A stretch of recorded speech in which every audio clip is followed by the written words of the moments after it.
to another episode of Popcorn Politics on Zen in the Car. We're going to be talking about WandaVision. Daniel Lewis Crumpton joins me again. Daniel, how are you? I have just witnessed the immortal Betty White singing Africa by Toto. And your life is richer.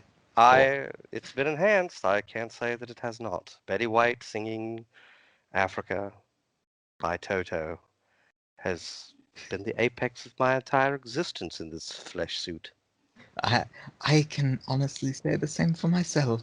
But we are not here to talk about immortal legends singing immortal legendary songs. We What are are we here to talking about as if we didn't discuss what we're talking about earlier? we are talking about WandaVision, the Hurrah. Marvel Netflix show that ended earlier this month. Yeah, man. It's probably better if we just do the whole shows from now on instead of each individual episode anyway. Oh, I don't know. I think each individual episode lets us do more videos so we can plug our social media and our Patreon multiple times instead of just once. Yeah, but it's quality over quantity. Oh, but our voices in multiple episodes, primo quality, Daniel. Maybe. All right. WandaVision.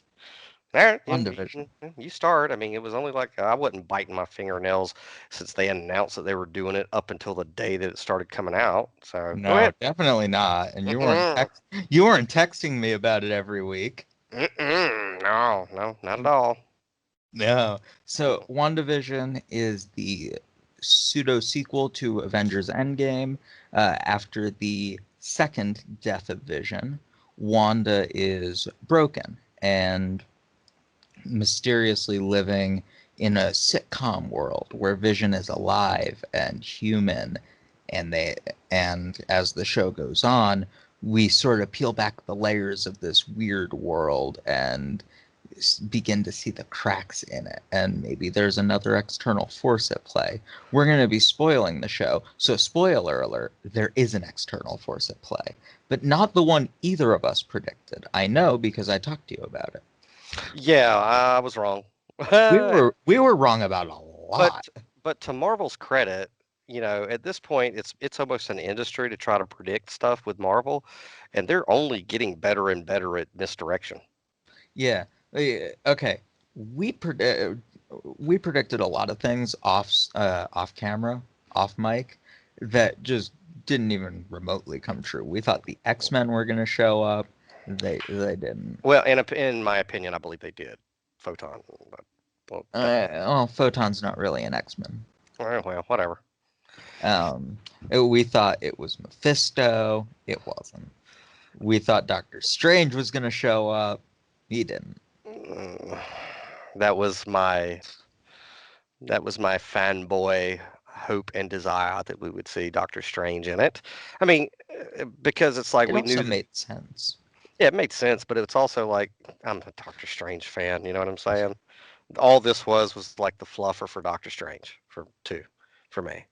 I mean, nah, I mean, I take that back. It was a little bit more than a fluffer. I was a little bit more emotionally attached to it than just a fluffer set per se. Because Scarlet Witch is a good character. I mean, she's a good character. Very well written, in the comics. Very well played out by, well, what's her cutie pants. Uh, but Yeah, Elizabeth Olsen. Elizabeth Olsen, yeah.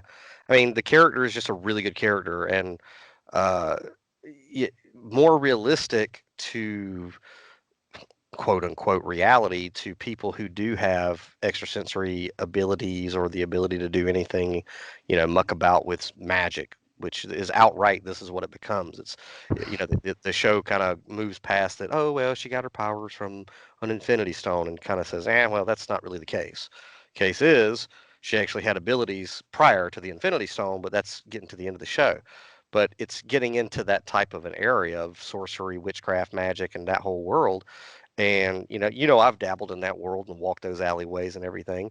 And people who are in that world and practice that type of stuff, they do run the risk of having emotional and psychotic snaps just because of the nature of what they're doing. You know what I mean? Yeah. So Wanda, being portrayed as somebody who has all these great abilities, but it's like, dude, but she's got an organic human brain that can only take so much reality warping before it's just like she's gonna snap, and she did. Yeah, she snapped. Now, she didn't snap as hard as I think she could have snapped. She ultimately came back from the brink, but she snapped, and it's perfectly understandable.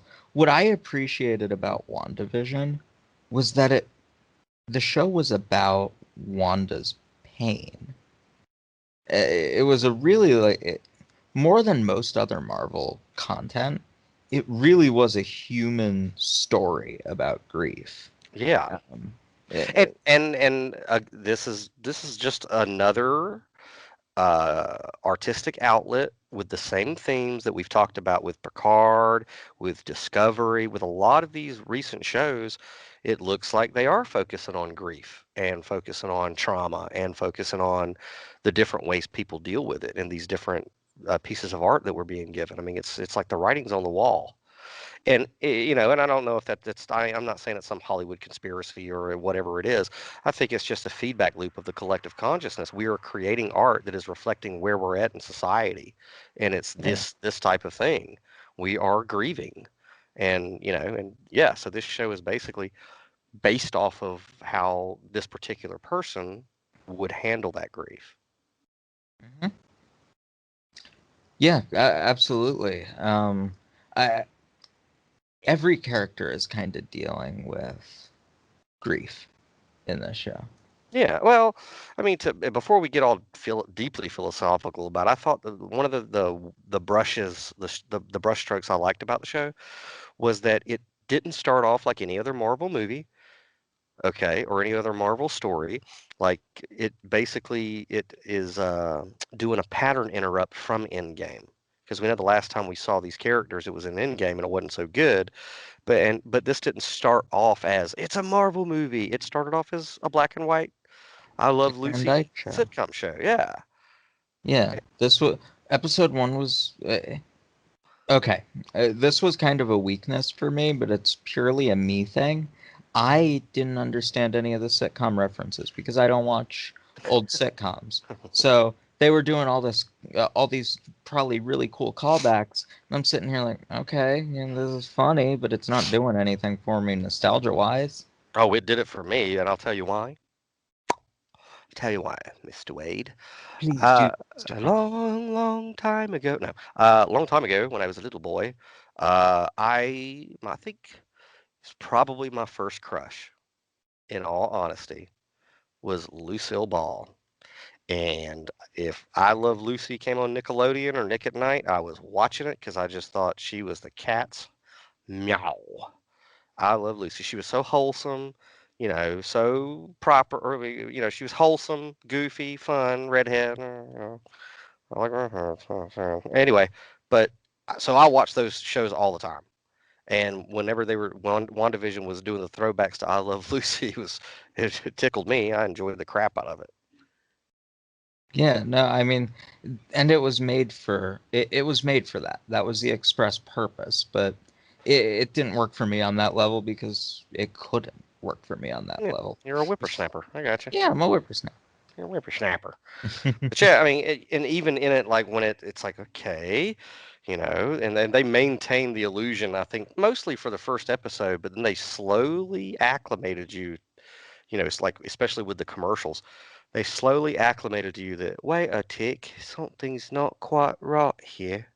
You know, Yeah, yeah, as it something's progressed. wrong, but what's wrong? Right. And they carry that through, I think, until I don't know if it was episode 2 or 3 when they introduced Sword.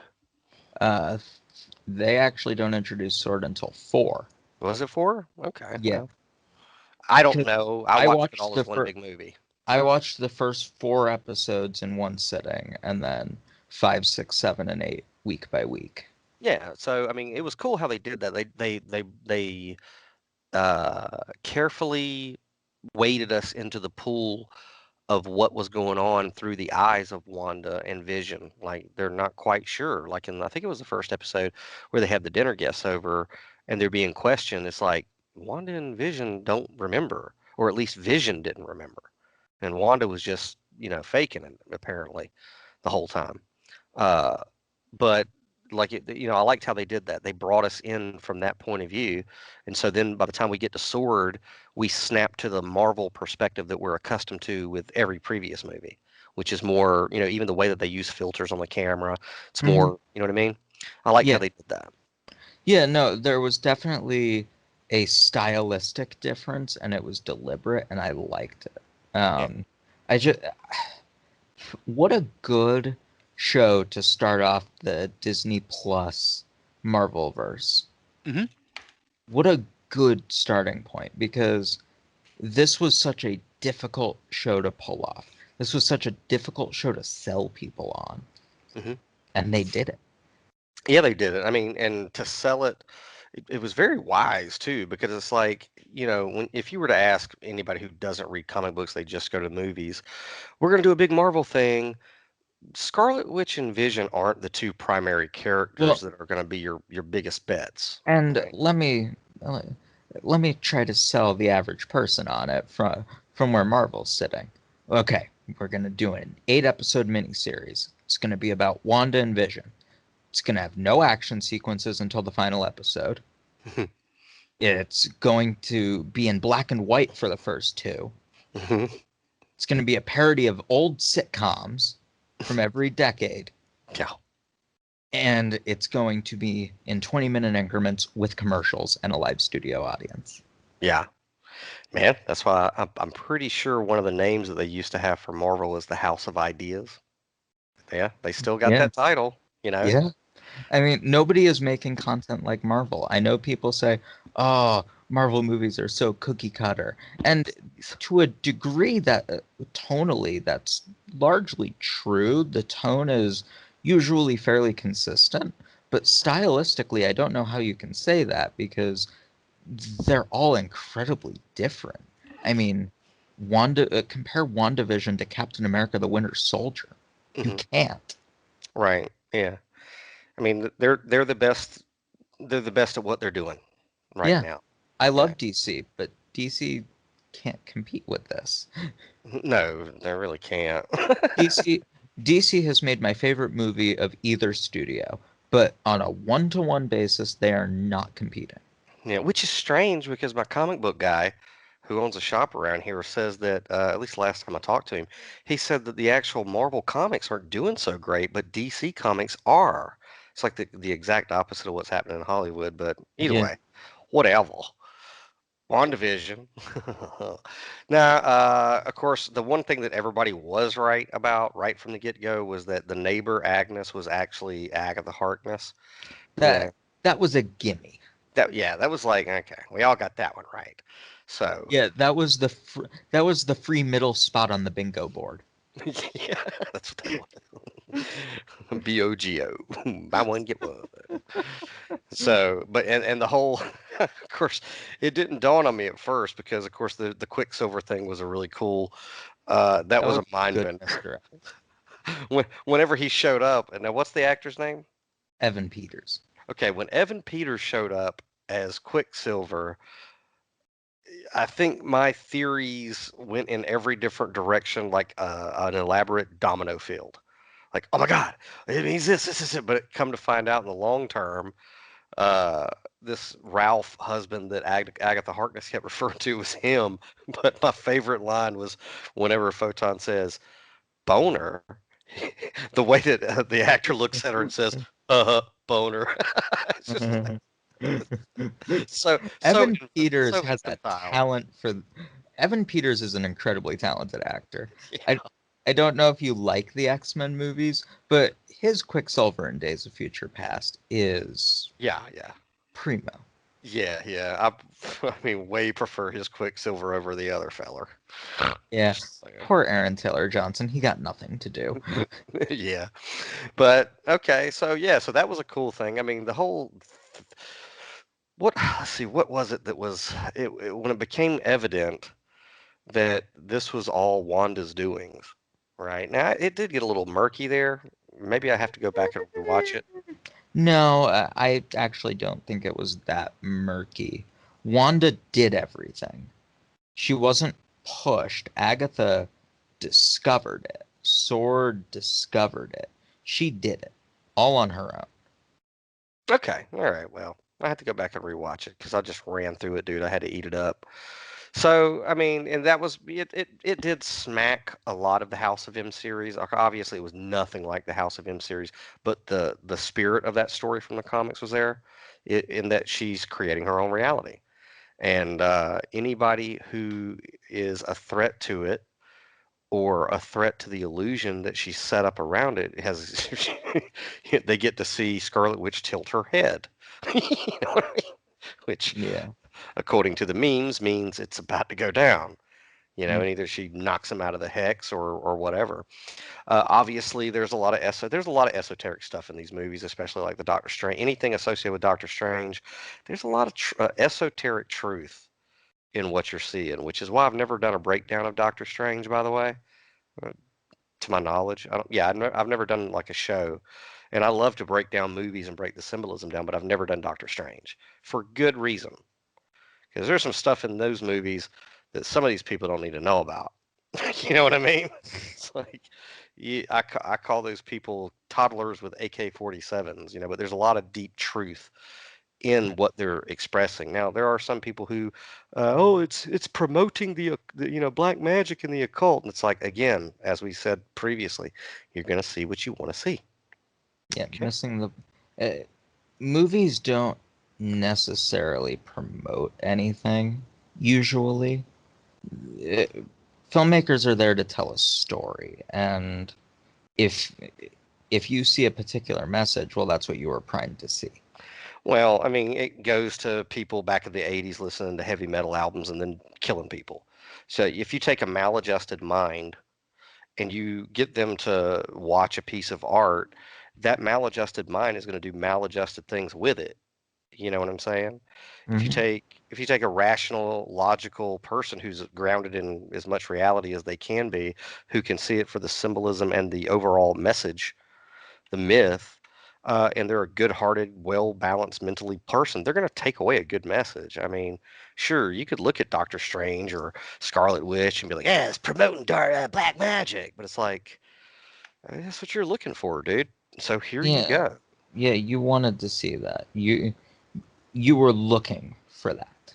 Yeah, you were looking for it, and that's what, and it's like I always say with with any type of symbolism. I always liken it to being a little kid in your bedroom. There's a little bit of illumination coming in from a street light or something. Your closet door is open, and you see a monster. Oh, there's a monster in your closet, and so you scream out for your parents, or your babysitter or whoever, or your wife. I'm just joking. Uh, they run in, they say, "What's wrong?" You say, "There's a monster in the closet." And then they turn on the light to illuminate you to the fact that that's actually your coat hanging in the closet. Dude, you don't know how many times I woke up in the middle of the night thinking something was something and it was just my coat. Right. So it's Specifically my coat. That yeah, happened a lot. yeah. So it's the same thing with interpreting any type of symbolism or movies.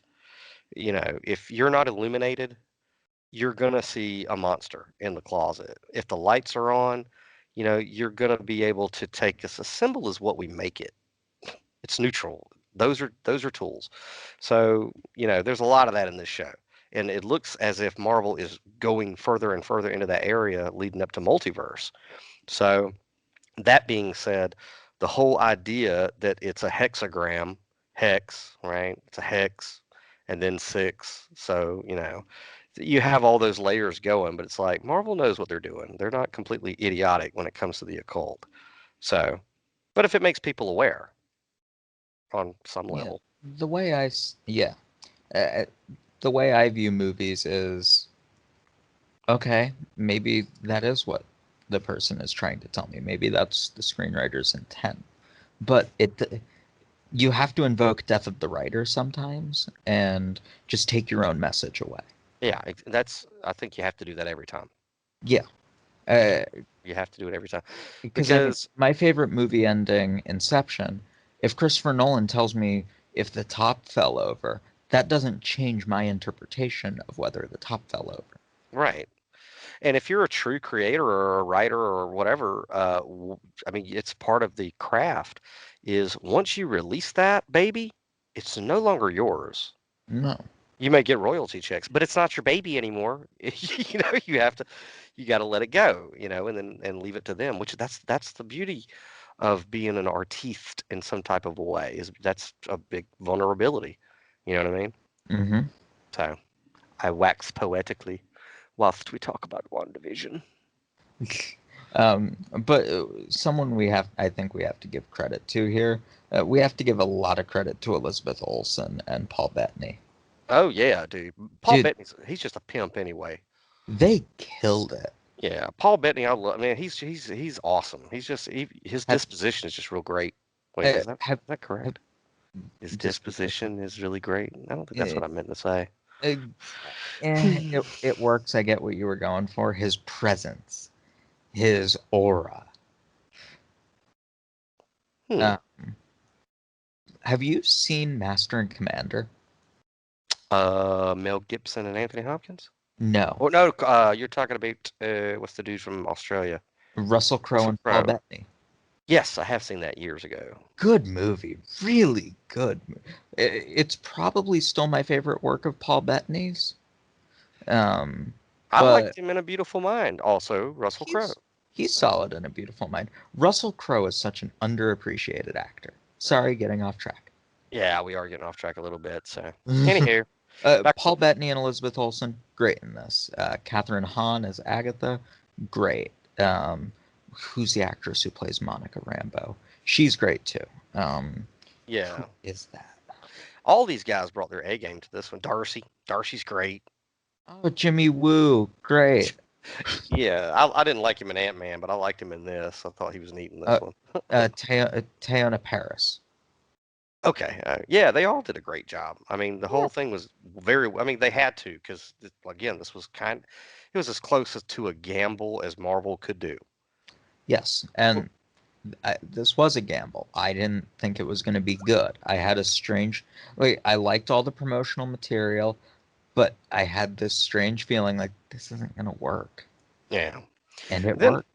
and the whole thing, I mean, and the philosophical idea comes to a head whenever they create like the white version, the white avatar version of Vision. I was literally about to ask you about that scene with the ship of Theseus. Yeah, that whole part. I mean, it was, and I've heard some people slam the show because at the end they're like, "Well, it's just a bunch of people shooting lasers at each other." And it's like, No, it's well, not. yeah, no, it's not, dude. It's showing you a visual of the philosophical conflict that's And happening. yeah, and I talked about this more in my review on my podcast, but the entire show, episode by episode, or two episode structure, is Wanda in the stages of grief. Yeah, Wanda and that final episode with the ship of Theseus and yes, the giant battle is acceptance. It's Wanda coming back to reality. yeah, yeah.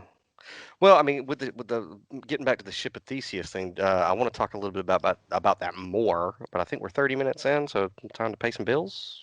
Yeah, let's pay some bills. All right. Who do we have? Oh, just it's probably Canna Sense. Duh. I don't know. We'll be right back with a couple of ads from Kennescence. Medical cannabis is now legal by telemedicine. Get the medicine you need by getting reviewed for a medical cannabis card. Contactless appointments available at Cannasense.com. For as low as $39, you can get reviewed for a medical cannabis card. That's Cannasense.com for a licensed medical cannabis doctor review. Cannasense.com has all the information you need to get connected with a doctor for a $39 medical cannabis appointment. Cannasense.com. Cannasense is common sense. Welcome back, everybody. we are going to continue our discussion of WandaVision. Daniel, take it away. Ship of Theseus? Yes, Ship of Theseus. So break down that philosophical conversation between the two different visions for me. So the debate started because White Vision are Racist. Why's it gotta be white, Dylan? proclaimed that his mission was to destroy Vision. And WandaVision Vision, who is not really Vision, aptly pointed out, well, I'm not Vision. And the Ship of Theseus is the basic concept is if a ship is replaced plank by plank until every piece of wood has been replaced, is it even the Ship of Theseus anymore? What's your answer to that? My answer is it depends. If it's an abandoned ship just being maintained, then no, it's a new ship.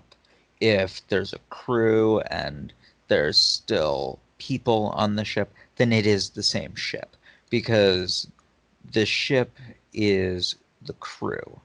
And if there's no crew, then the ship is the wood. See, I would take it more from, and I think this is what they were trying to do, is the molecular structure of a person or spirit the definition of that person or spirit, right? Right. So, Yeah, and that's why I went to the people, because if there's still people there, then yeah, it's the same ship because it's not about the molecular structure. But if all that's there is the molecular structure, then yes, the molecular structure does matter. so in your view of it, the crew of the ship would be the spirit of whatever it is, right? Mm-hmm. Yes. Okay. Well, yeah. Okay. It's the same thing. And I think, go ahead. Sorry, and I would argue that this Vision that White Vision is trying to destroy is Vision because of Scarlet Witch. I think they both are. Yes, they are both Vision. They both are. So even though it's not atomically the same physical Vision, it is Vision because he has all of Vision's memories and experiences now. So he is the essence of Vision. So he is Vision. And there's an analog to this that I wanted to bring up in another show. In the final episode of Peter Capaldi's run of Doctor Who, there is a species of aliens made of glass, and they how transparent of them. They record people's memories and become those people after they've died. And the whole debate, the Doctor is these aliens basically replace one of the Doctor's dead companions. Mm-hmm. And the Doctor's whole debate is, you're not really her, because memories aren't all that define a person. He was arguing the molecular components are still important. You are not my friend because you do not share her molecular components. Memories aren't all that matter. Well, I mean, and I'd heard a different person discussing this over WandaVision, and I would, if I could remember who they were, I would reference them because it was deep. But it's like, every 7 years, molecularly, we are not the same person that we were. You know what I mean? So no, we are in the same position as the ship of Theseus. Yeah. Our cells replace completely replace after 10 years. Yeah, so it's like, who are we? What are we? Which is what the whole thing with the between the two visions, that's the thing is, who are we? What are we? Which that's very deeply philosophical for a freaking Disney Plus show, but it is. I mean, it's like, what are we? Who are we? If we're not the physical structure that we interact with this world with, who is the observer, as they say? Who is that? Who is this that's thinking? And you can go into in some nosebleedy areas of your mind kind of conceptual. That's why I love philosophy so much. Is it's not so rigid as the scientific method. It just allows for imagination. Which, geez, row your boat. But I thought that whole thing Row, between the row, two row your visions. ship of Theseus. Yeah, row your ship of Theseus until you have to replace it plank by plank, and then we're back to Uh-huh. square one. So, but no, that was awesome. The whole back and forth with Agatha and Wanda, and of course the name drop where now we can finally call her Scarlet Witch, which is pretty cool. That whole back and forth where I guess ultimately what Agatha was trying to do was extract Wanda's abilities from her to use the Darkhold, like wield the power of the Darkhold, which, if, for people who don't know, that's a big book of mythos, kind of like, the Book of Agamotto or Can, Cagliostro from Doctor Strange from the can comics. can I say I'm very upset about the inclusion of the Darkhold? Sure, how come? Because Agents of S.H.I.E.L.D. is an underappreciated show Yeah, that deserved better, and they used the Darkhold, and it was a completely different book. yeah. I They wasn't expecting them to use the Darkhold because it had already been used in Agents of Shield. Well, they threw that episode basically said, okay, Agents of S.H.I.E.L.D. isn't canon anymore, and I'm sad about that because Agents of S.H.I.E.L.D. was a great show. It was a good show, but I never really took it as canon myself. I just thought it was something fun to do with Phil Coulson. I wish it was canon. It had some really incredible writing. Yeah, it did. It was a good show. But no, so I guess she's trying to extract Scarlet Witch's Scarlet power or whatever to I guess use the Darkhold for all kinds of shenanigans. Thinks that she's a more responsible witch than the Scarlet Witch, and of course, with She's not every necessarily wrong. yeah, right. She might have had a point. Uh, Yeah. and of course, she's not inherently evil in the comics. She is a mentor to Wanda and sometimes an antagonist. But I mean, from her point of view, it's like, hey, there's this young chickadee that has the cosmic powers to end all of existence. So she seems like she's having a little bit of a mental breakdown right now. Might want to just take that from her. So I can Yeah. see her point, you know. Yeah. But the whole sequence when she takes her into the basement with the whole rune magic, uh, that's true. Like I've experimented with Celtic magic and Druid magic and things like that, and that whole thing about the runes, that's true. It's very true. I will have to take your word for it. Yeah. I mean, it's true, and we all do it even on an unconscious level. Like we surround ourselves with certain symbols. Like a hardcore Christian will like put scriptures on their wall or pictures of Christ or any type of biblical imagery. This is the same as rune work. It's the same thing. Everyone does it. Hindus do it, Buddhists do it, Christians do it, Muslims do it. They all do it. The way that it was depicted in Scarlet, which is obviously a little bit more esoteric, but we all do that. We all, on some base level, know that that's true. That I mean, even people who are agnostic or atheistic, but they're a little superstitious, so they have a horseshoe over their door, or a rabbit's foot, or they throw salt over their shoulder. Things like that are just it's a part of who we are, you know. So, but the way that they depicted it when you are dealing with those types of esoteric people, which I do want to do another show with you about the esoteric and magic systems and which ones are the most effective and which ones are just stupid. You know what I mean?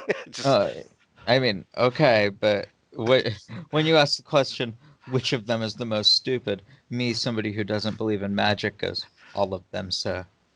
well, we got to do a super show about the esoteric from a lighthearted point of view because I got some things to say, and I'm sure that there are some self-proclaimed wizards and witches that'll I- be butthurt if they listen to it, but they Is there won't. is there an all of the above option? There will be an all of the above option. Yes. Good. Good. Yes. So yeah, the whole thing with the runes that was cool. And how Wanda used that little trick later. But then, and a lot of people have called it out. It's like, wait a second. Didn't Wanda, like, after Agatha told her, "You're a Scarlet Witch and you were born with this," didn't she say, "I don't know anything about rune magic. Nobody taught me magic, yada, yada, yada." But now she Yes. just can do it. Yes, that is all correct. So was she lying to Agatha? No, I don't think she was. You just think that she She, learned it on the fly? y- yes, I do. I see no reason for her to have lied to Agatha at that point. And I see no reason for us to believe that she does have formal training. Um, because, as Agatha noted, a lot of her magic is crude, rusty, and sloppy. Mm. It fits with somebody who wasn't trained.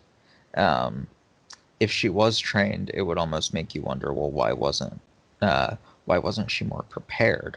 Why was her magic so unstable, not just in WandaVision, but in every other installment? Yeah, yeah. I mean, well, she gets an A for ingenuity for learning it on the fly and going, Oh, wait a second, if she absolutely. if she can do this rune magic, in her basement, but I created the hex, let me just do this real quick. Nailed it. you know. So I like that, how she and that was a very Doctor Strange-ish way to deal with your villain, which is to outthink them rather than overpower them, which is usually best. If you can dissolve or diffuse a situation with your mind first, do it. Save you a lot of nosebleeds. Mm-hmm. So, and I thought the visuals were fine. I didn't mind that they were flying around zapping each other with pretty lights. You know, we earned it, I think, after all the episodes. Yeah, okay, you can't have a show that's all talking if you're a comic book show trying to sell to a general audience. Yeah. And of course, the whole Paul Bettany like teasing us that there was going to be a huge cameo, And then it was just him. and it was him. I was like, I would normally be butthurt, but it was Paul Bettany that did it, so it was pretty cool. I love, oh, there's an actor I've always wanted to work with. Oh, it's me. It's me, yeah. And I think the director said something like, "Well, Paul Bettany can deal with this. He dug his own grave on it." I'm like, I thought it was brilliant, but only if Paul Bettany did it. Oh yeah, I'd be kind of pissed if Elizabeth Olsen said that, because like you don't have the right to say you are the actor you've always wanted to work with. Paul Bettany? Paul Bettany has that right. Paul Bettany has that right, no doubt. So, I mean, I guess as the hex collapsed, her kids go into another part of the multiverse, and so does this particular Vision, and she has to pack it up and leave this imaginary town that she took over. Yeah, And this was a really good exploration. it really was. And another thing that I thought was beautifully done was the fact that, because this is also true, um, when a person, and you could take this metaphysically or you could take it in any type of way, I think it works on any level. When a person uses their gifts and abilities to violate the free will of other free moral agents to their own satisfaction and end goal desires, everybody suffers. Hmm. Everybody suffers.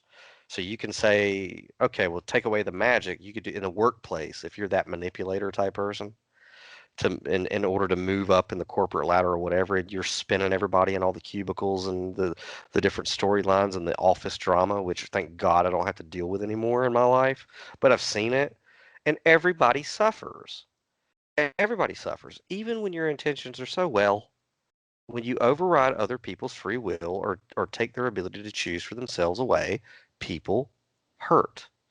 And how they showed that visually when certain people in the town that she was using to control, when they would come out from under the spell, like, and kudos to those side actors there, or those what do you call them, stand-ins or whatever. They did great in showing like agony whenever they came out from under the spell for a brief moment, right? Yeah, no, they did great. So I thought that was awesome, which is, and you could tell the look on Wanda's face because she's like, when it starts to dawn on her that she's hurting people, like she's almost in denial at first, but then she has to come to the point where she's like, oh my God, I'm harming people for this, for an illusion. Hmm. Yeah. So To do what? Well, what we've been discussing in other outlets, to avoid my pain. Yeah, it's all about. It's funny we've been talking so much about mental health lately Yeah.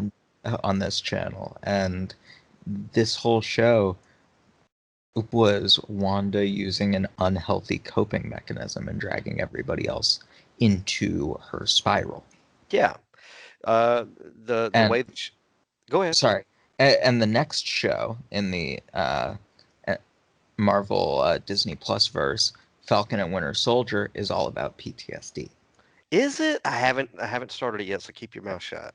I haven't started it either, but people I've talked to said it's all about Good. PTSD, dealing with trauma, dealing with post-war trauma. Good. I'm glad. We need more of this. We really Like, do. there's recurring scenes of them in group therapy, apparently. Good. We need this. We need this. Yeah, I feel like we've finally, as a society, started to acknowledge mental health.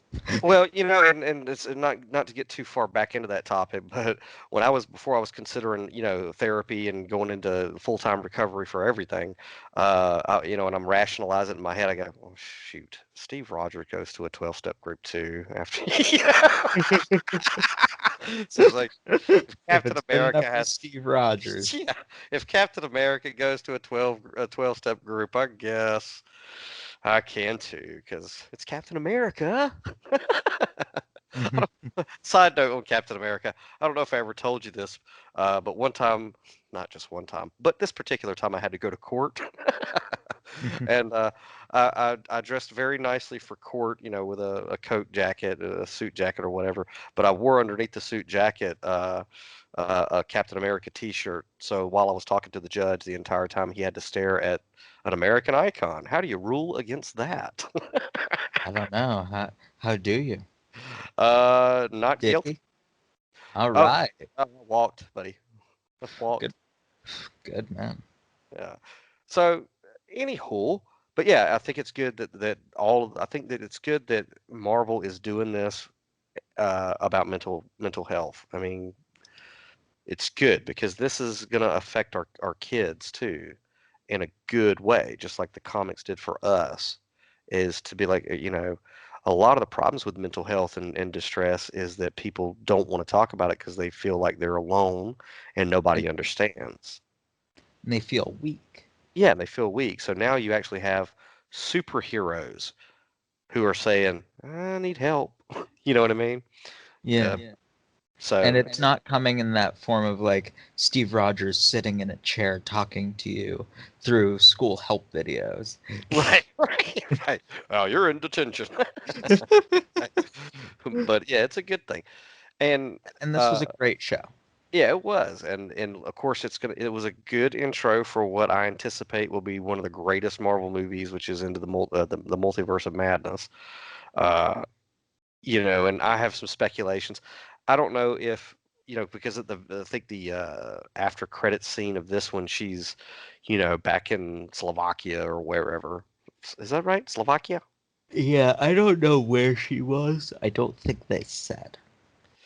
I think that's where she went back home, but she's in the cabin, then you see her on the porch doing whatever, and then like her astral form is messing around with the dark hole and you hear the kid. So it's like, yeah, it looks like when she was in the hex going up against Agatha, she came to the brink of snapping but came back.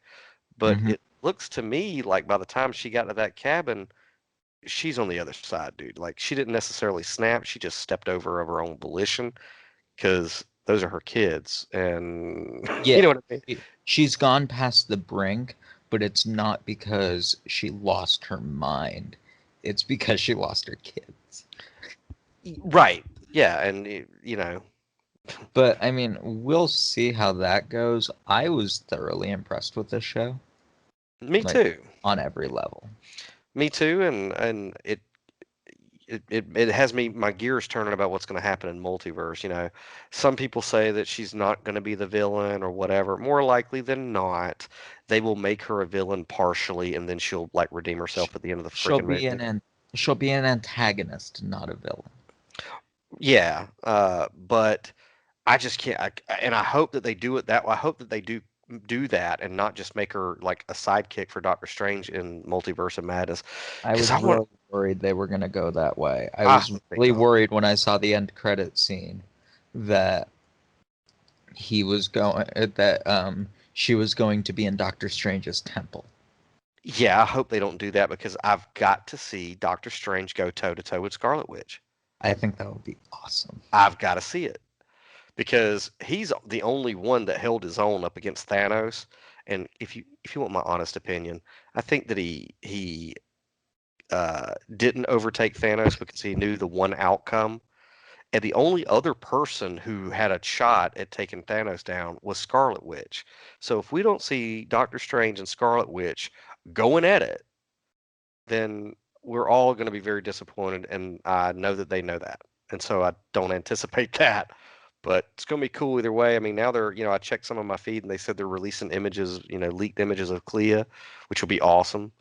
So it's just this was a perfect setup for Doctor Strange 2, which is what I'm like now. The Marvel Facebook page, they're doing the countdown. It started. It said 1 year from today, Doctor Strange 2 will be released. So every day, Marvel's Facebook page releases like a countdown for Doctor Strange because I'm Doctor Strange isn't the movie I'm most excited for, but I'm very curious.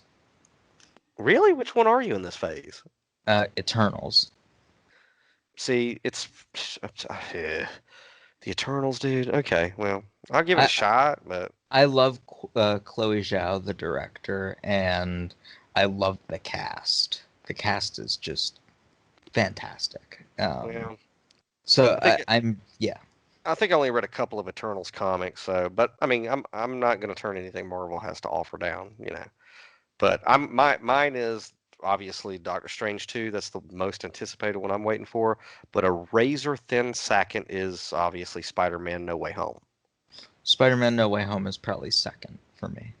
Yeah, it's going to be razor close though, because honestly, Doctor Strange is going to be in that, so it's like both of them are going to be the same movie anyway, for Yeah. me. But Yes. well, But with all of that, I mean, I think we can agree WandaVision was really good. This was a little bit shorter of an analysis than we typically do, but I feel like WandaVision is a show that's best left to the viewer yeah, to interpret. and So very, very rewatchable, I would say. I agree. So if you haven't watched it, go watch it. We both highly recommend it. I give it And a full tub of popcorn with butter and salt. I give it a full tub of popcorn, no butter or salt, though. Okay. Um, All right. All right. Daniel's judging me We for my we rating. we can disagree. We can disagree. I mean, you don't like butter and salt on your popcorn, it's fine by me. I love butter and salt on my popcorn. Okay. All right. Get us out of here.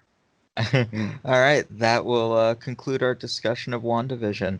Stay tuned for our next review, probably of Falcon and Winter Soldier or Star Trek Discovery Season 3. I don't Stay know, tuned. dude.